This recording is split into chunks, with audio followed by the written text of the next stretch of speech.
Bonsoir à tous, bienvenue à ce 19h15 au sommaire de cette édition. Bessahel remet un message du président Bouteflika à son homologue tunisien Qaïd Sebsi et s'entretient avec le ministre des Affaires étrangères Taïb Bakouche. Union pour la Méditerranée, l'Algérie affirme que seuls les projets structurants peuvent renforcer l'intégration et la cohésion régionale en Méditerranée.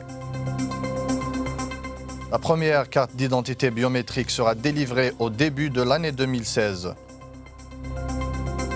Et enfin, international, Sahara occidental, le Front Polisario optimiste au sujet de la tournée de Christopher Ross dans la région, mais demeure vigilant face à ce qu'il appelle l'obstination marocaine.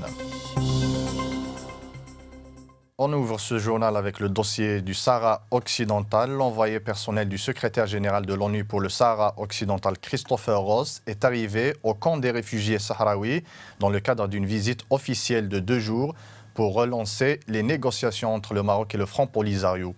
Après l'Algérie et le Maroc, l'émissaire onusien rencontrera la délégation sahraoui en négociation, des responsables du Front Polisario et des ministres et hauts fonctionnaires sahraouis. Le déplacement de M. Ross intervient dans le sillage de la poursuite des efforts unisiens pour le règlement du conflit, en relançant les négociations entre les deux parties avant de soumettre en avril 2016 au Conseil de sécurité son rapport contenant sa vision du règlement du conflit. L'émissaire de M. Ban Ki-moon réitérera les positions du secrétaire général de l'ONU dans la perspective d'une visite de ce dernier dans la région prévue avant la fin de l'année, soit après réception du rapport que son envoyé aura établi à la lumière de ses concertations avec les deux parties au conflit et les pays observateurs, à savoir l'Algérie et la Mauritanie. Dans l'actualité nationale, le ministre des Affaires maghrébines de l'Union africaine et de la Ligue des États arabes, Abdelkader Msahel, a été reçu hier, vendredi à Tunis, par le président tunisien Béji Qaïd Sebsi. Il a remis un message du président de la République, Abdelaziz Bouteflika, à son homologue tunisien. Les détails avec Abdelhak Bouatoura. Lors de cet entretien, M. Msahel a remis un message du président de la République, Abdelaziz Bouteflika, à son homologue tunisien, dans lequel il lui a exprimé la solidarité et le soutien du gouvernement et peuple algérien à la Tunisie, sœur dans l'épreuve qu'elle traverse suite à l'attaque terroriste contre un bus de la sécurité présidentielle. M. Msahel a indiqué avoir remis un message du président Bouteflika à son homologue tunisien, dans lequel il lui a exprimé le soutien de l'Algérie à la Tunisie dans cette épreuve et sa solidarité avec elle dans sa lutte contre le terrorisme qui menace la sécurité et la stabilité de la région, soulignant l'impératif de poursuivre et intensifier les efforts dans ce domaine. Le président Sebsi s'est félicité des relations privilégiées unissant les deux pays dans tous les domaines, notamment en matière de coordination sécuritaire pour faire face aux menaces et dangers qui guettent les pays de la région, a poursuivi le ministre. Abdelkader Msahel s'est également entretenu avec le ministre tunisien des Affaires étrangères, Taïb Bakouche. Les deux parties ont évoqué les développements de la situation dans la région, notamment la crise libyenne, soulignant l'urgence de trouver une solution pacifique à cette crise à travers la formation d'un gouvernement d'union nationale. Les deux parties ont évoqué les développements de la situation dans la région, notamment la crise libyenne, soulignant l'urgence de trouver une solution pacifique à cette crise à travers la formation d'un gouvernement d'union nationale capable de gérer l'étape de transition et de lutter contre le terrorisme. Les deux responsables ont en outre insisté sur le respect de l'unité nationale de la Libye et de sa souveraineté, appelant à appuyer les efforts de l'ONU dans ce sens et de son nouveau représentant spécial, Martin Kobler.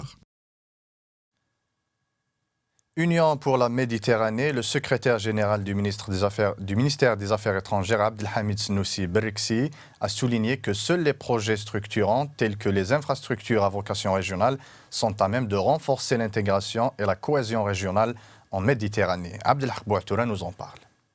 Après avoir salué les efforts de l'Union pour la Méditerranée, traduits par la labellisation de plusieurs initiatives et projets, le responsable algérien a énuméré les initiatives et projets, notamment la station de dessalement d'eau à Gaza, pour laquelle l'Algérie a apporté un appui et une contribution financière, ainsi que l'autoroute transmaghrébine qui, une fois parachevée, servira le projet d'intégration maghrébine, ce qui s'inscrit, selon les observateurs, au cœur des efforts du développement développement de la rive sud de la Méditerranée. M. Snoussi Brixi a également cité les 2 gazoducs avec l'Europe réalisés par l'Algérie via 2 pays voisins et les projets d'une autoroute transsaharienne et de fibres optiques ainsi que du projet du gazoduc avec le Nigeria. Concernant le phénomène de la migration qui a atteint son paroxysme ces derniers mois à cause des conflits qui sévissent dans la région méditerranéenne, M. Snoussi Brixi a affirmé que la politique migratoire nécessite une approche globale et intégrée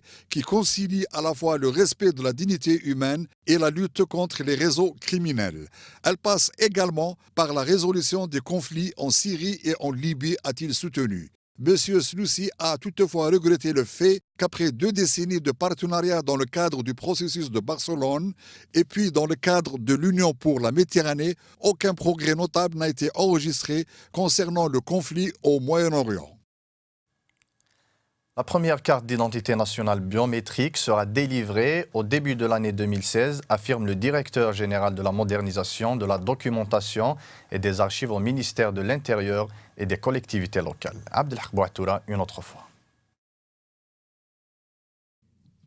Le système a été mis en place et les équipements acquis pour commencer à fabriquer les cartes d'identité biométriques, a expliqué le directeur général de la modernisation, de la documentation et des archives lors d'une rencontre entre le ministre de l'Intérieur et des collectivités locales Nordin Bedoui et les cadres et ingénieurs de la direction des titres et des documents sécurisés au siège de cette dernière.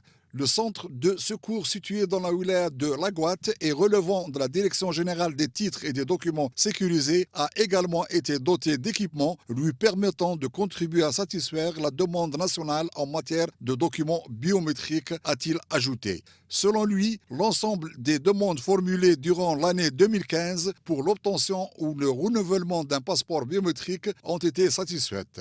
Concernant la fabrication du permis de conduire biométrique, il a indiqué que les cahiers de charges seront lancés prochainement, suivis d'appels d'offres relatifs à cette opération. Pour sa part, le directeur de la direction des titres et des documents sécurisés a relevé que plus de 3,5 millions de passeports biométriques ont été produits en 2015, soit 50% de l'ensemble des passeports biométriques fabriqués au cours des 4 dernières années.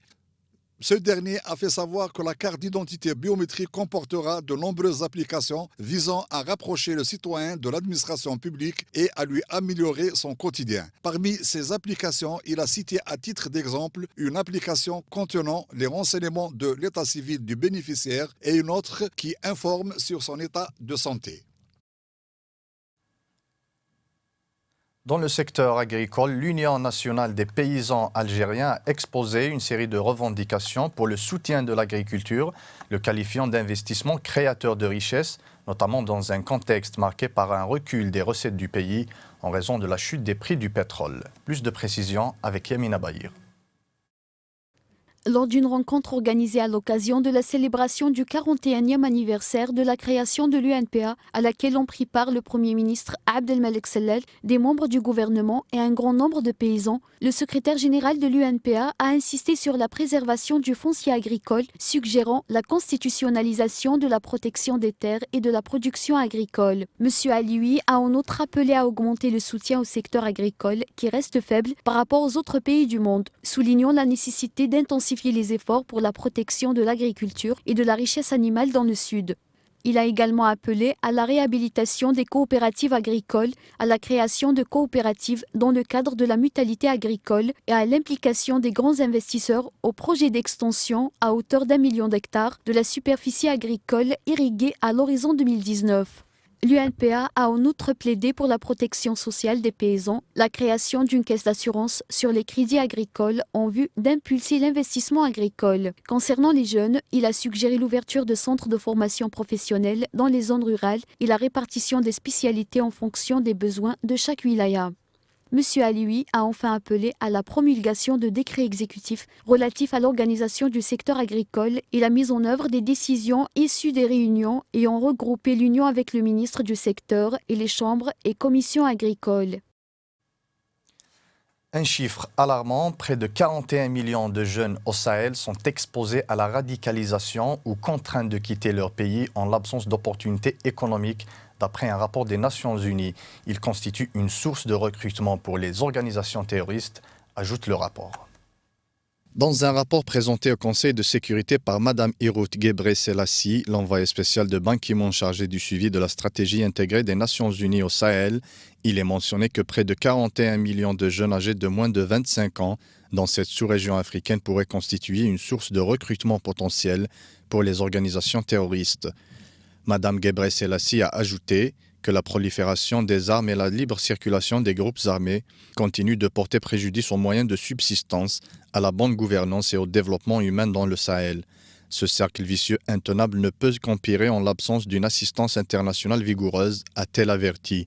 La solidarité des États membres de l'ONU, a soutenu Mme Gebre-Selassie, est plus que jamais nécessaire pour mettre en œuvre la stratégie intégrée des Nations Unies pour le Sahel, basée sur 3 axes importants que sont la bonne gouvernance, la mise en place de mécanismes de sécurité nationaux et régionaux et l'intégration des plans humanitaires et de développement. L'envoyé spécial de l'ONU a exhorté à ce titre le Conseil de sécurité à tirer parti de ces mécanismes existants pour renforcer le contrôle sur les trafics de stupéfiants, tout en plaidant pour l'inscription sur la liste des sanctions du Conseil tous les individus et entités finançant ou soutenant des activités terroristes au Sahel. Quelques 322 ressortissants nigériens en situation irrégulière en Algérie seront transférés dans les tout prochains jours vers le centre d'accueil de Tamanrasset en prévision de leur rapatriement dans leur pays d'origine. Une opération prévue pour hier, mais reportée à cause de l'incendie de mardi dernier. Yamina Bahir. Tous les moyens seront mobilisés pour le bon déroulement de cette opération, initialement prévue pour ce vendredi 27 novembre et reportée à la suite de l'incendie ayant affecté mardi dernier le centre de regroupement des ressortissants africains à Ouargla et dont l'enquête se poursuit toujours pour en déterminer les circonstances exactes, a-t-on précisé. Suite à ce sinistre, des mesures d'urgence ont été entreprises en coordination avec les différents corps de sécurité pour transférer les pensionnaires de ce centre, soit plus de 650 personnes de 11 nationalités africaines, vers un autre centre provisoire situé dans la zone de Saïd Outba, toujours à Ouargla, a fait savoir la même source. Le tragique incendie avait fait 18 morts et une soixantaine de blessés qui ont été pris en charge au service des urgences et de chirurgie orthopédique de l'établissement public hospitalier Mohamed Boudiaf à Ouargla, tandis que 109 autres ont subi un contrôle médical au niveau de l'hôpital militaire régional de Ouargla. Le gouvernement nigérien avait formulé une demande de rapatriement de ses ressortissants en séjour illégal sur le territoire algérien, à laquelle les autorités algériennes ont répondu favorablement. L'Algérie a confirmé que toutes les dispositions ont été prises pour le rapatriement des ressortissants nigériens vers leur pays d'origine dans un cadre fraternel et dans le respect total de leur dignité jusqu'à leur arrivée à leur village et habitation. 5 contrebandiers ont été arrêtés. Près de 20 tonnes de denrées alimentaires ont été saisies vendredi à Ingzem par les éléments de l'Armée nationale populaire, indique le MDN dans un communiqué. Dans le cadre de la sécurisation des frontières et de la lutte contre la criminalité organisée, un détachement relevant du secteur opérationnel de Borj Beji Mokhtar et les éléments des gardes frontières d'Ingzem ont arrêté le 27 novembre 2015 5 contrebandiers et ont saisi un camion, un véhicule tout-terrain et 19,95 tonnes de denrées alimentaires et des téléphones portables, précise le même communiqué. Au niveau de la 4e région militaire, un détachement relevant du secteur opérationnel de l'Arwat a intercepté un contrebandier et saisi 31 200 unités de pétards et à Biskra, 3 immigrants clandestins de différentes nationalités ont été appréhendés, ajoute la même source. Dans l'actualité internationale, le représentant du Front Polisario auprès de l'ONU, Ahmed Boukhari, a affirmé que la partie sahraoui était optimiste au sujet de la tournée de l'envoyé personnel du secrétaire général de l'ONU pour le Sahara occidental, Christopher Ross, tout en demeurant vigilante face à l'obstination marocaine. Yamina Bahir. Le responsable sahraoui a précisé que la visite de 2 jours de M. Ross au camp des réfugiés sahraouis intervient dans un contexte particulier suite aux déclarations du secrétaire général de l'ONU, Ban Ki-moon, le 4 novembre dernier, qui ont constitué une évaluation implicite des efforts de l'ONU depuis 2007 et des négociations qui, a-t-il dit, n'ont pas apporté les résultats escomptés par le Conseil de sécurité. M. Boukhari a qualifié la thèse marocaine d'autonomie de 20 tentatives d'atteinte à la légalité internationale et au principe du droit à l'autodétermination. Nous attendons le rapport de M. Ross au terme de cette tournée avant la visite du secrétaire général de l'ONU dans la région, a-t-il dit, estimant que le rapport que M. Ban Ki-moon présentera en avril prochain sera décisif pour la question sahraoui. Par ailleurs, le secrétaire général de l'ONU avait appelé les deux parties au conflit à entamer des négociations sérieuses et sans condition pour un règlement juste et définitif du conflit sur la base de l'exercice par les Sahraouis de leur droit à l'autodétermination. L'appel de Ban Ki-moon est intervenu 2 jours après la visite du roi du Maroc dans les territoires occupés, qualifiés de provocation, et les déclarations du ministre marocain des Affaires étrangères, Salah ad-Din Mazouar, selon lesquelles le Maroc ne pourra pas accepter que l'envoyé personnel, Christopher Ross, se rende dans les territoires occupés du Sahara occidental. Ces déclarations ont été clairement rejetées par le Conseil de sécurité qui a exprimé son soutien inconditionnel aux efforts de M. Ross, d'autant qu'il attend un rapport détaillé sur ses visites le 8 décembre prochain. Mali, 3 morts dans une attaque à la roquette contre un camp de l'ONU à Kidal. États-Unis, sanglante fusillade dans un centre de planning familial. Burkina Faso, le favori de la présidentielle, promet une victoire. Et enfin, Égypte, 4 policiers tués par des hommes à moto près du Caire. C'est le monde d'aujourd'hui en bref avec Yamina Bahir. 2 soldats guinéens de l'ONU et un civil ont été tués ce samedi et 14 personnes blessées dans une attaque à la roquette contre un camp de la mission de l'ONU au Mali. Le camp a été attaqué tôt ce matin par des terroristes. Ils ont utilisé des roquettes qui ont tué 2 casques bleus de nationalité guinéenne et un civil contractuel de l'ONU. Une autre source onusienne a fait état de 14 blessés, dont 3 dans un état grave. Un centre de planning familial dans le Colorado, dans l'ouest des États-Unis, a été le théâtre d'une sanglante fusillade vendredi qui a duré plusieurs heures et a fait 3 morts. 9 personnes, dont 5 policiers, ont été hospitalisés. Leur état de santé est bon pour l'instant, a précisé le porte-parole de la police. Les autorités ont reconnu ne pas connaître pour l'instant les motifs du tireur après plus de 5 heures d'échange de tirs avec les forces de l'ordre.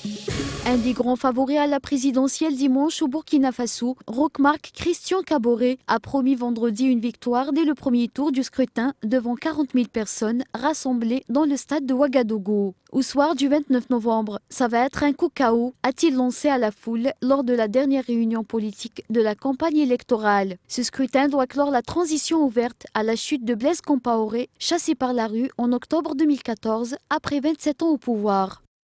4 policiers ont été tués ce samedi par des hommes masqués sur une moto au sud du Caire, a indiqué le ministère de l'Intérieur. Les hommes à moto ont ouvert le feu sur une voiture de police, tuant ses passagers avant de prendre la fuite dans un secteur entre les célèbres pyramides de Gizeh à l'ouest du Caire et celle de Saqqara plus au sud. L'attaque n'a pas été revendiquée dans l'immédiat, mais les forces de sécurité égyptiennes sont très fréquemment la cible d'attentats revendiqués par la branche égyptienne du groupe terroriste Daesh. Le sélectionneur de l'équipe nationale de football, Christian Gourcuff, a assuré qu'il poursuivra sa mission à la tête de la barre technique des Verts, car il a un contrat d'objectif jusqu'au Mondial 2018 avec la Fédération algérienne de football. J'ai un contrat d'objectif qui va jusqu'à la Coupe du Monde 2018. Ma mission aurait pris fin si nous n'avions pas passé en éliminatoire face à la Tanzanie, et ce n'est pas le cas. Christian Gourcuff a été ainsi clair lors d'une interview accordée à la radio nationale. Le coach des Verts est revenu notamment sur la réaction du public du 5 juillet et celle de la presse lors de 2 rencontres amicales face à la Guinée et au Sénégal, qu'il juge ne pas être en adéquation avec les circonstances dans lesquelles se sont déroulés ces matchs tests. Il a estimé que l'équipe était très amoindrie, ajoutant que battre malgré ses difficultés le Sénégal était un exploit pour lui, tout en admettant qu'il existait des problèmes dans la communication, ce qui a été préjudiciable pour la bonne marche de l'équipe. Le sélectionneur national a également indiqué qu'une bonne entente règne au sein du staff technique et que chacun joue parfaitement son rôle. Il a par ailleurs défendu ses choix tactiques. J'ai une approche différente de celle de mon prédécesseur qui préférait le marquage individuel. Par contre, moi j'aime beaucoup plus la solidarité dans le jeu, a-t-il expliqué, répondant ainsi à ceux qu'il a qualifiés de techniciens de plateau. Enfin, abordant les conditions de travail en Algérie, Gourcuff a estimé qu'il ne pouvait pas trouver mieux. Sincèrement et sans démagogie, la Fédération algérienne de football est unique en Afrique en matière d'organisation. Le centre technique de Sidi Moussa, avec ses installations, offre toutes les commodités pour une bonne préparation. C'est la fin de ce journal. Merci de l'avoir suivi. Excellente soirée à tous.